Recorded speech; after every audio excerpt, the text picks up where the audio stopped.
Moderator for this session is the co-founder of Nano Health, a pioneering company focused on enhancing healthcare accessibility, offering technology-driven health management system. Dr. Rahul represents a unique combination of expertise as both holding MBBS and MTech from IIT Mumbai. All yours, sir, Dr. Rahul.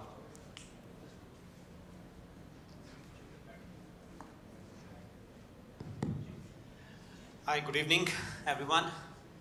I don't know whether there are more people outside and we should go and conduct this session outside than they are inside. But how many of from the audience are entrepreneurs and looking for funding? 1, 2, 3, okay, 5.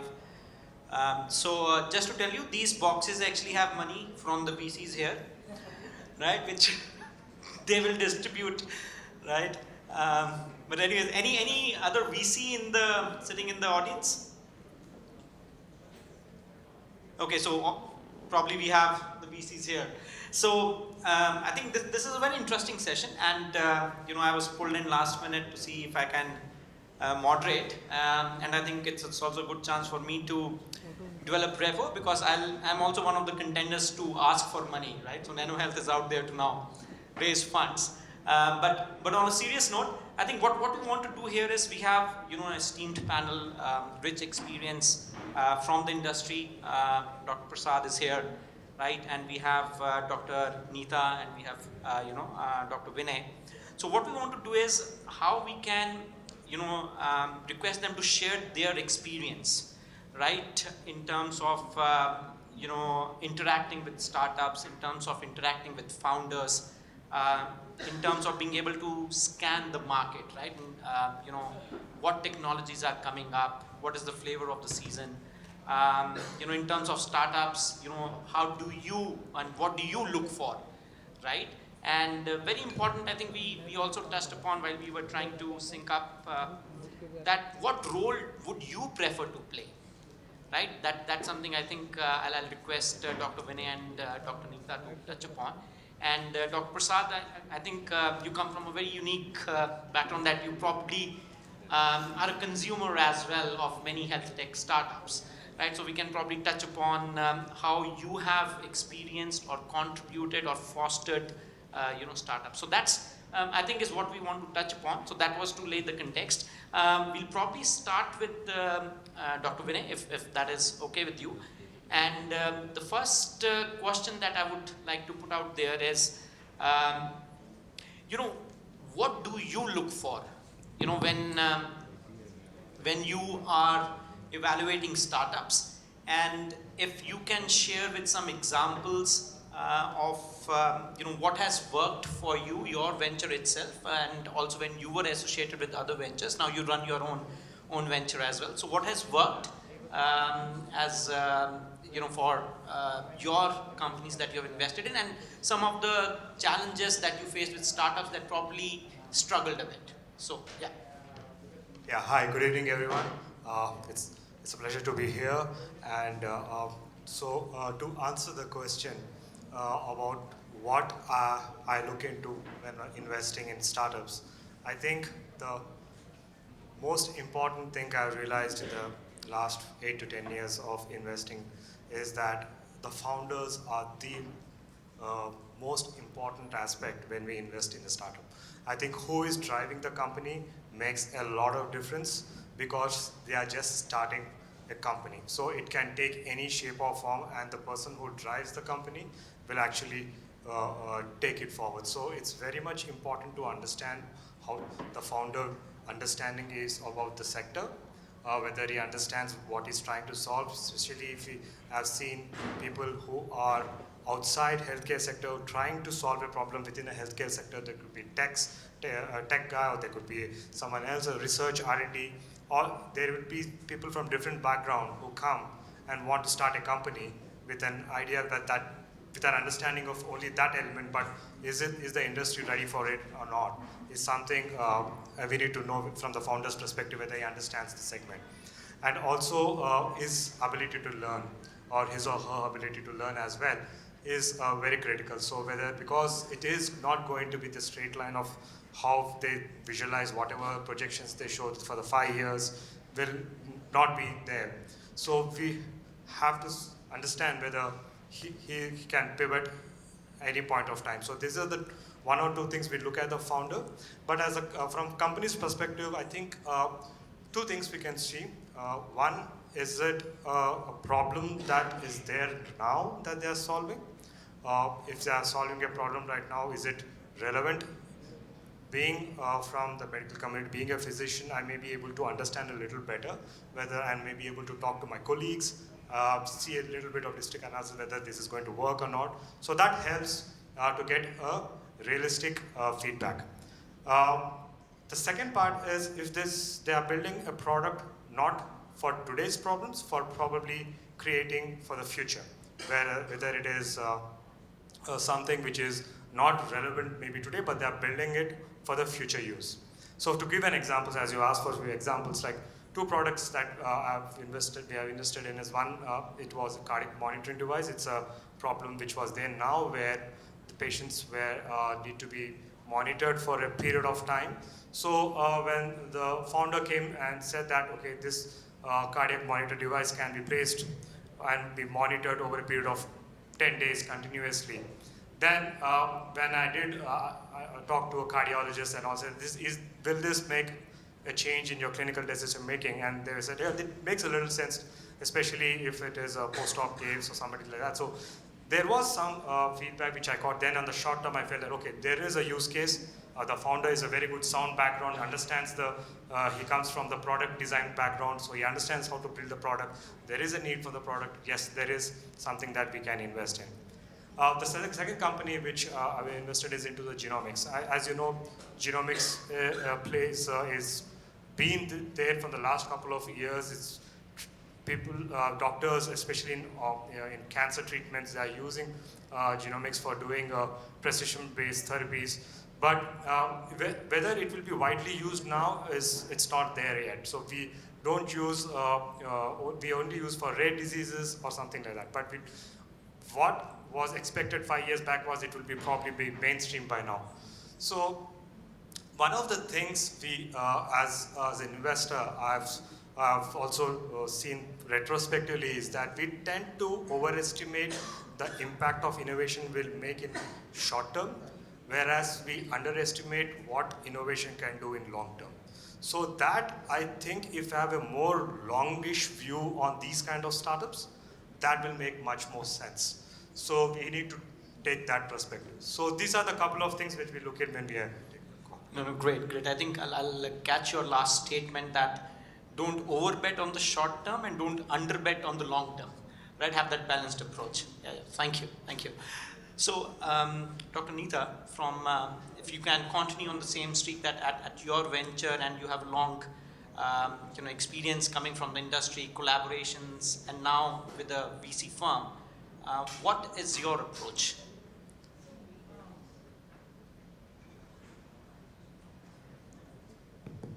So yeah, similar to what Vinay said, like we do look at, what sort of the founder first, of course, and then the product market fit, the long-term vision.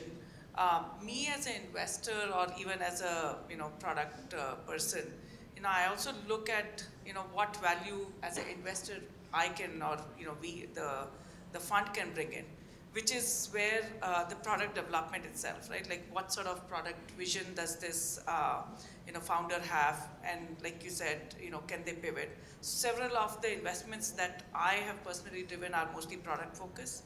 Not many digital, although the flavor of the, for the past decade or so in the country has been digital. So, I'm more product focused, the investments should be more product driven. Those are more long term, so it requires a long term vision as well. More, like I think it's patient capital rather than, short term gains. Of course, there is, the rush that, yes, you need to scale up as well. So that part is also there. And because the investments are more VC and not angel, so you do need certain traction. You do need certain, product, a beta version of it before we come in. So somewhat finished, but I think a lot of inputs that I as an investor bring in is that, the regulatory guidelines, like, what sort of regulations they need to have, at least like the basic CDSCO, FDA and things like that. And then, even just the introductions to different, let's say the clients or hospitals. Yeah, I think also the global fit, right? Like not just India first, but also the global fit. Are they looking at not just India as a market, but out beyond India? Of course, the product focus needs to be there. And of course, me as an investor, what value can I bring in?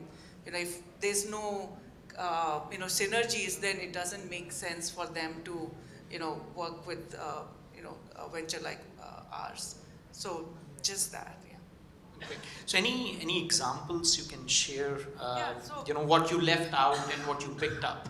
So there, I've worn multiple hats. My first investments came in from the corporate that I worked for, Scient, which was a corporate. They had a corporate venture arm. In fact, I think those were probably the most risky bets, and it was good because you could sort of envision where the market is heading. A lot of the corporate venture investments are done such that it aligns with the corporate that you're working for. There were a couple of investments there. Janacare, they've exited. So several of them have exited. We've had like really good investments there. So Janacare was a diabetes detection, diabetes diagnosis, which also got acquired eventually. There was another Spry Health, which is US-based cardiac wearable, which got acquired by Israeli venture. One which we were partnering with, and that's the long-term vision, which any fund or any individual as well needs to look at, was MolBio. So MolBio was this TB testing device, a PCR, RT-PCR device, which was taking its own time, and their primary client were governments. At a certain point, like you sort of, as a extended partner, you sort of even envision, and even as investor, do you want your portfolio venture to be working with the government, because the returns are like really very slow. But then, the patient capital comes in, and sort of your vision really where the company is headed, because this was a niche company out of India, the first in class out of India. And when COVID hit, they were ready to really roll out their devices all across. Eventually, it was, I think not many know, but it was one of the first life science companies which like turned, if I may say, a unicorn. So not many people may know about it, but MolBio was one which is driven by scientists really to create this small portable device. But just the patient capital and the trust from investors in your entrepreneurs, I think that really helps.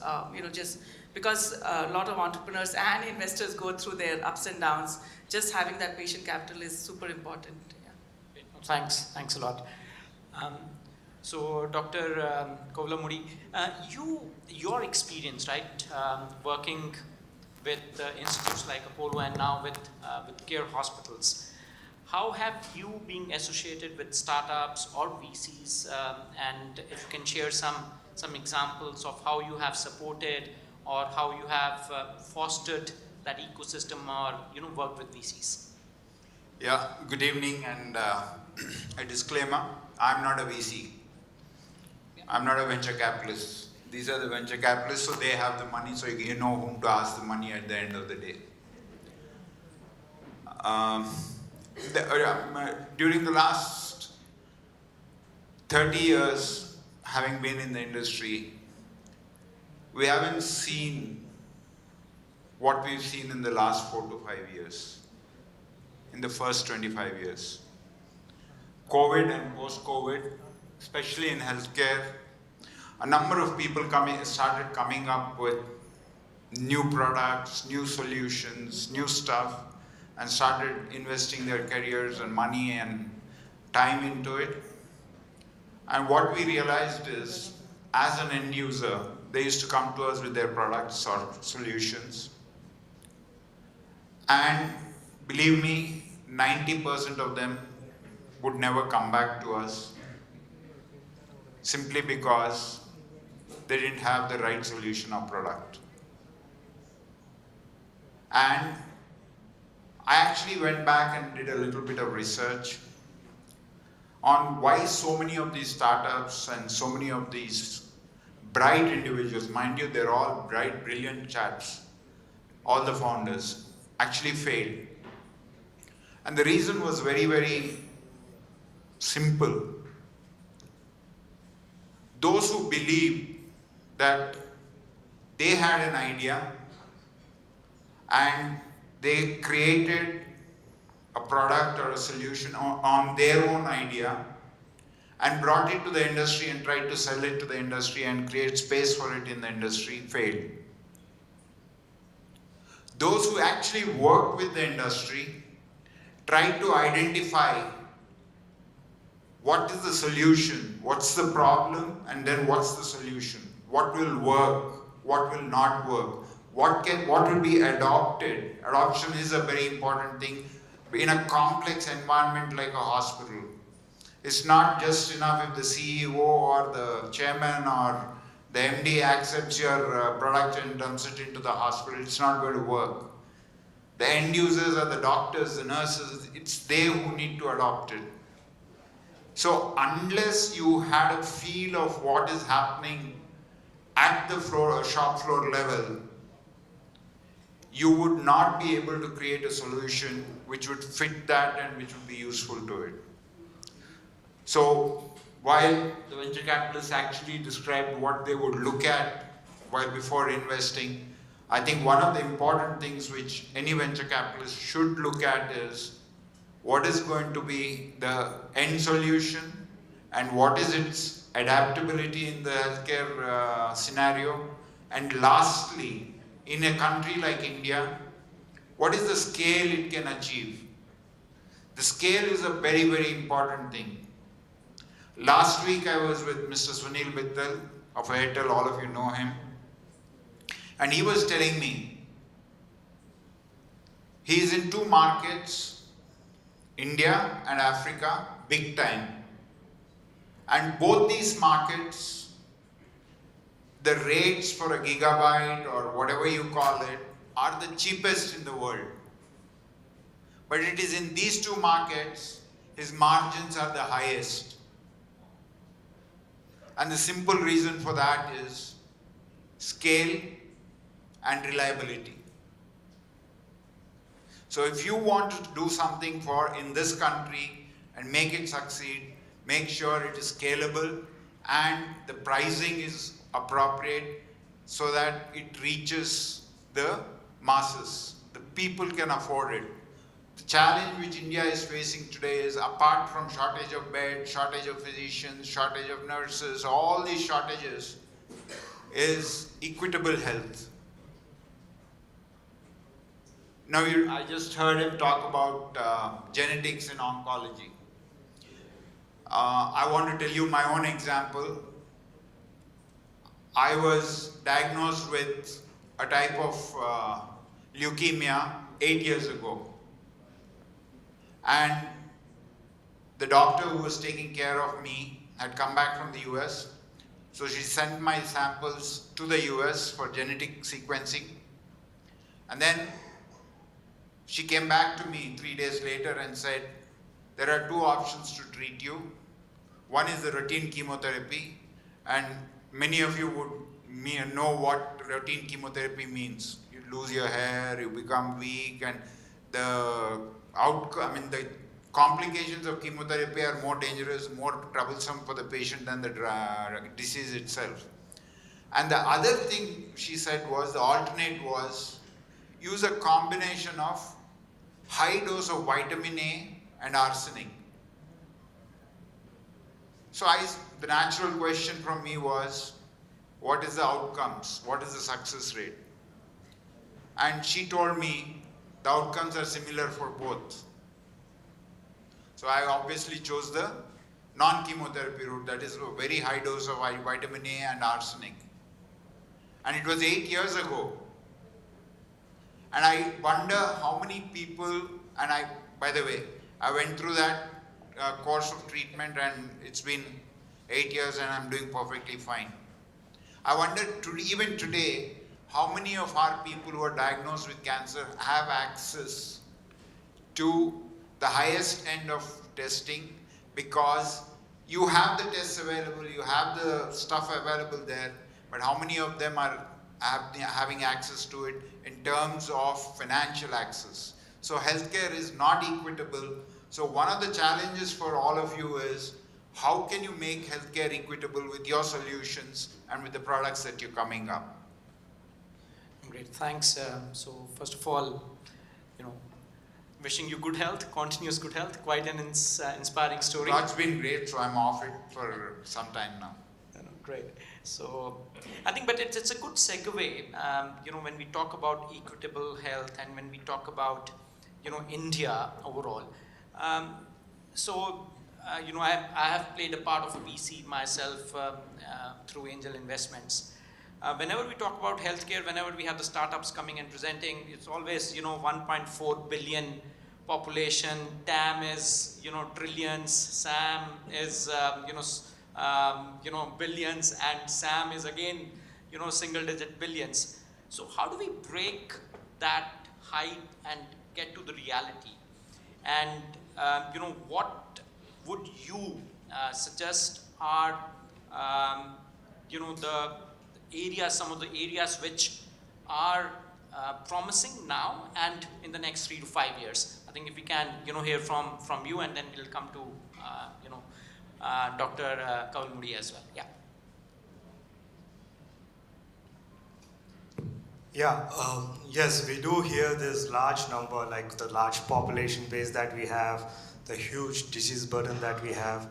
So in healthcare itself, if we see, we have the modern medicine has successfully made us live longer, but actually, and also at the same time, also increase the number of people who probably will have age-related diseases. The whole base is increasing. At the same time, we are also seeing at the number of people getting diseases early onset, like diabetes, cancers, and also with the growing population, with this segment increasing, I think we need solutions, and the solutions have to come in a way which can be targeted, for the population as such. The two things which really are important when we think of such a huge scalable solutions is number one, it should be affordable, and secondly, the solution itself should be better than what it is today. For example, if the disease burden for metabolic diseases, cardiac disease is increasing, what can be done to reduce that burden by looking at what proactively can be taken as steps on a population level that can actually reduce it? I think there should be innovation happening over there. And that can happen, and one thing that can be very exciting and at the same time can probably give us solutions is how our transformation from our healthcare systems, where it is more hospitals and clinics and everything based, to we are transitioning to a digital data where all the data is of all the patient population data. We are having this Ayushman Bharat digital mission where all the data is being integrated, and hopefully in the future we have smart innovators and smart startups who can use this anonymous data and create solutions on the population level which can actually do segmenting and targeting of populations to see that the disease burden doesn't come before it reaches to a level where the treatment cost, for example, Dr. Hari Prasad said it's so expensive for a chemotherapy to get sequencing that it costs in lakhs. Most of the population will not be able to afford it. But what probably can be done is probably detect even before they reach to that stage, or even better, to avoid it. So I think tomorrow, if we have companies which can do this kind of disease prediction models and also give solutions based on that and how can be implemented on a population level, I think that could be a real, and that could, I think India is much more will be advanced in this segment because Whereas in other healthcare systems, it's much more like locked systems where the data is mostly like, for example, one institute in US has its data only to that hospital group or university, whereas in this universal adopt data, which is the government is doing, I think they would be opening a lot of doors for startups. Thanks. So I think passing and continuing on the same streak, Dr. Neeta, value versus valuation. If you can touch upon that, right? As a VC, what would you focus more on, right? Because like the TAM, SAM, and SOM for India and crazy valuations, sometimes startups, especially in health tech, come with based on these numbers. What would you focus on, and if there's some example that you can share on, value as a solution versus the valuation that is being sought? So in healthcare, I think the valuation or the valuation at that stage is very hard to predict because these are just numbers in the end. If we were to invest in, let's say, a product-based healthcare venture, that early stage, it's hard. Yes, of course, you need to see where the numbers are coming from, whether it's a diabetes disease management, how many lives are you going to touch, what's the traction till now. Yes, the valuation, the scale is important, and what valuation. I think in the end, it all becomes that, whether they'll be able to make it. Many of them have these great spreadsheets, projected numbers, but, don't even make 10% of it, right? So it's hard to, really go by the valuation, but more about the value they're creating. Most of us, at least the ones which have the deep insights of how this healthcare system is working, where the market is heading, we can judge that rather than really going by, the herd mentality of who is investing and these artificially inflated valuations. We definitely, would look beyond just the valuation. Those are valuations given by the startups. We know the target, and we know, how to really, sort of weed out, peel out the onion peel, and really look at the core of what the value the company is creating rather than the valuation. I think a lot of them, I think we've discussed this before, that a lot of the ventures, yes, do have multiple star investors come in. I think you need to look beyond, and I as an investor as well, individual in different settings of funds that have been part of, have, sort of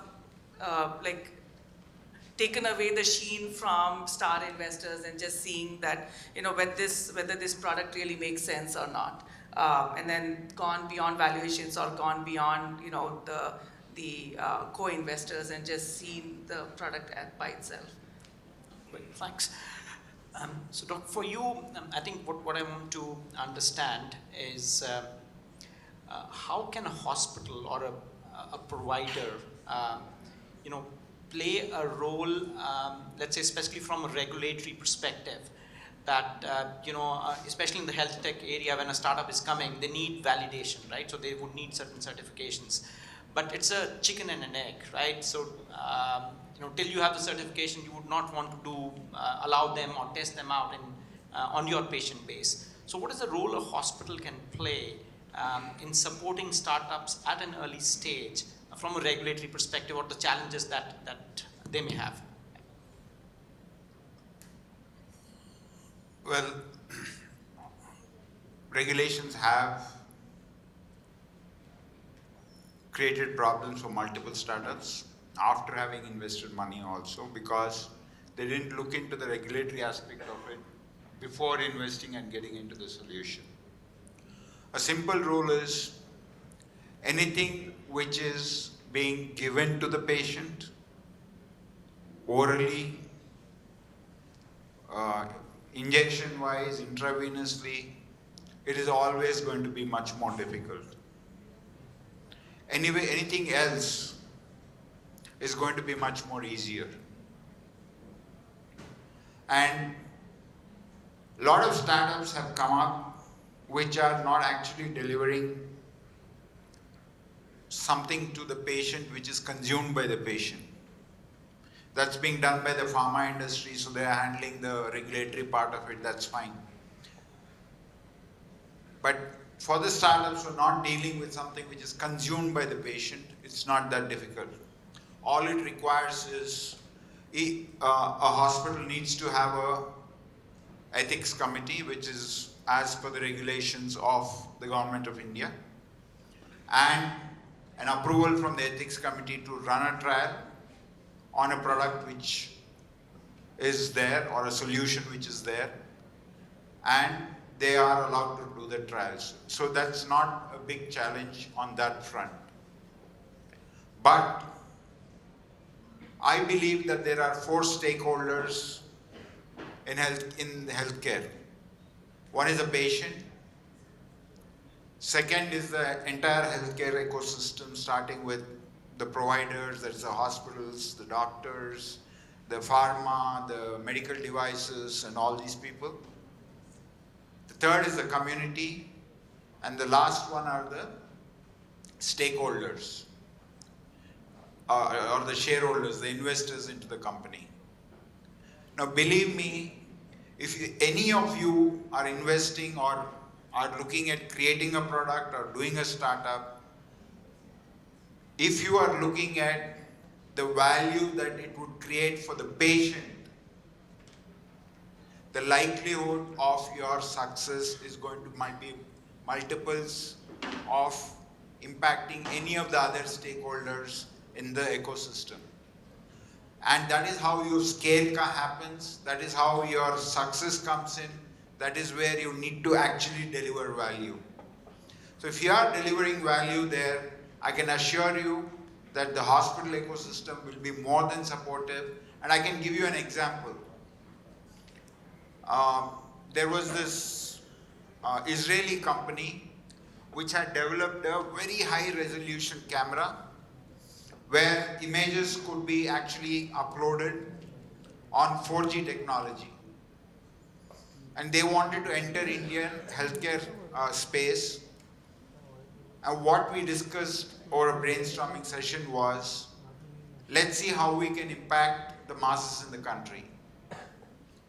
And when it comes to cancer, cervical cancer in women is the most common type of cancer in the country, and it more often occurs in the lower socioeconomic groups. And the only test, and prevention is always better than cure, as has just been said, and early detection is much easier to treat, outcomes are better, and it's cheaper to treat. And the only way to test and screen for cervical cancer was to do a pap smear. A doctor had to actually take a swab from the cervix, from the vagina, and it has to be put on a slide, the slide read by a pathologist, and then it comes back, the information comes back, and by the time the patient disappears, because they are all low socioeconomic groups, and you would not be able to catch hold of the patient.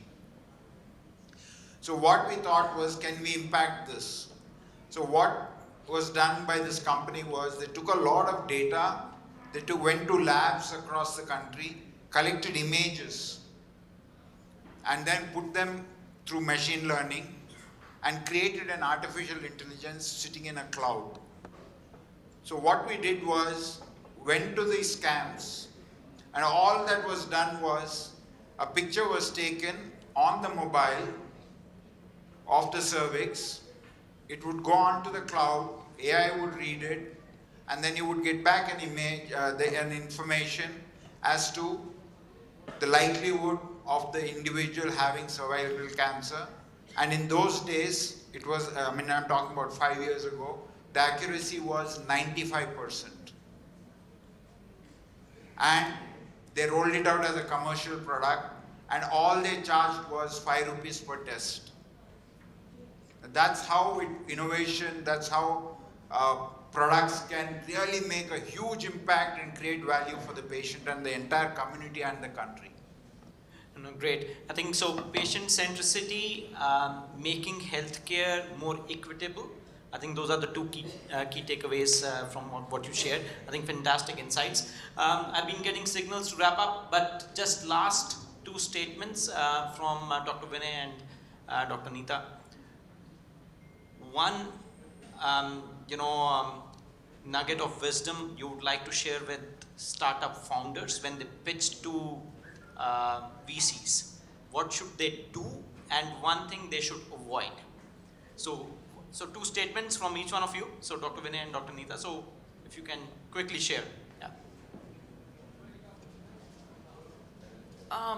I mean, you're in a great space right now. I mean, I've seen for the past 10 years, been part of this startup ecosystem really for almost 15 years now. The current breed of entrepreneurs are in a fantastic space. There is money. There is, for like great entrepreneurs with a great long-term vision. You're in the right place. And Hyderabad, I think, is a growing ecosystem. I mean, despite Bangalore saying that Bangalore is a great place, I think this is the place for healthcare entrepreneurs to be at. We have a great set of hospital ecosystem. The pharma capital of the world is here. Be it life sciences ventures, be it medtech devices, this is a great place. Investors will come where startups are. I know a lot of our startups have moved to Bangalore, but I mean, this is India. This is the place for you to really build products. BIRAC has done fantastic stuff in terms of funding majority of the startups in the country. I think the VCs are also falling in place. Look out for the right set of investors to really be part of your journey, because it really matters, who your partners are. As much as, investors would like to partner with you, you also need to really do your due diligence in terms of who your collaborators need to be. Your investors need to be your collaborators, be in your journey. I think, so that's my advice to potential entrepreneurs. And of course, there will be a lot more downs than ups, so you be in it for long term. I know a lot of them are like, I'm going to be another 3-4 years looking for a potential acquisition. If you're looking for acquisition, I think that's a short-term game you're looking for. You're in it for a long term. I mean, many folks, I think the next panel you'll hear Ravi Bogu, he will tell you about your journey, about his journey. It really takes a long-term dedication, long-term, you should be in this for long term. It's not a short-term gig that, you'll raise money and that's it, you're going to exit out. Only if you know what you're getting into, talk to your other fellow entrepreneurs who've been there, done that. There are a lot more downs than ups. So that's my advice. And your VCs, investors should be your friends who should reach out to. Of course, they will be hard on you in terms of your growth, in terms of your product, all that. But yeah, that's my advice. And happy to connect with you offline as well. So do reach out to me on LinkedIn or other means as well. Thank you. Yeah, I echo with Dr. Neeta here. So one just additional point I will do is get validation as soon as possible. Work with the clinicians, hospital, whatever it is. Get validation as quickly as possible, because if you start to build a product later on, which is again may not be, you may face because in healthcare it's not directly where you prepare a product and you get immediate feedback from the consumer. There is a route that you have to take, that may be through the hospitals, that may be, there are so many in between steps that, and the regulators come in picture. So if you don't do all this and you keep pushing your product and you develop and at the stage you realize that this is a product may not be, regulators may not permit it, or there could be doctors say that this is not a problem we are looking at, then it becomes a late stage. So I think to get validation as soon as possible is one thing I wanted to add. Yeah. Thank you. Thank you very much. I think quite valuable insights from everyone. I hope the entrepreneurs, which were the maximum, who raised their hands, you have some takeaways, actionable takeaways, and of course, all of us here are, reachable if you want to connect for any further discussion.